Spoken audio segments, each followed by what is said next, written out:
বাংলাদেশের ব্যান্ড সংগীতের ইতিহাসে যেসব কিংবদন্তি শিল্পীর নাম চিরস্মরণীয় হয়ে থাকবে তাদের একজন আইয়ুব বাচ্চু। আজ তার জন্মদিন। ১৯৬২ সালের এই দিনে চট্টগ্রামে জন্ম নেন গিটারের জাদুকর খ্যাত এই শিল্পী।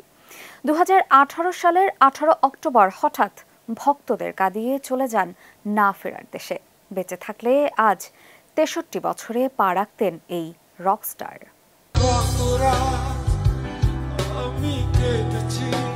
বাংলাদেশের ব্যান্ড সংগীতকে জনপ্রিয় ও শক্ত ভিতের ওপর দাঁড় করাতে আইয়ুব বাচ্চু অগ্রণী ভূমিকা রেখেছেন।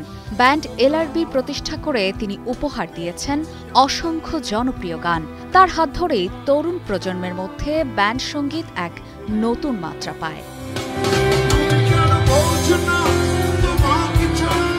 আইয়ুব বাচ্চুর কণ্ঠে গাওয়া ফেরারি মন, চলো বদলে যাই, এখন অনেক রাত, কষ্ট পেতে ভালোবাসি, রূপালী গিটার, আমি ১২ মাস তোমায় ভালোবাসি, এই গানগুলো আজও চিরসবুজ।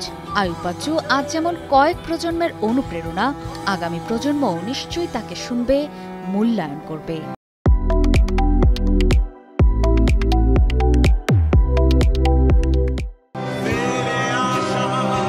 শুধু ব্যান্ড সঙ্গীতেই সীমাবদ্ধ থাকেননি আইয়ুব বাচ্চু।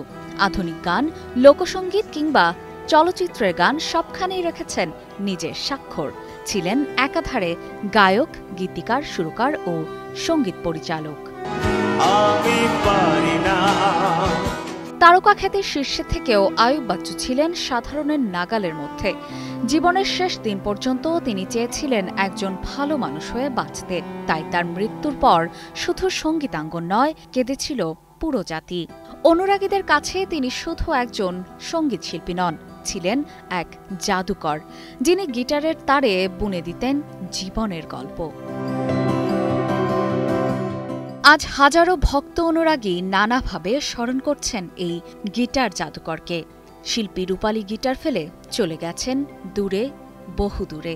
চোখে অশ্রু গোপন করে আজ ভক্ত অনুরাগীরা শুনবে তার গান।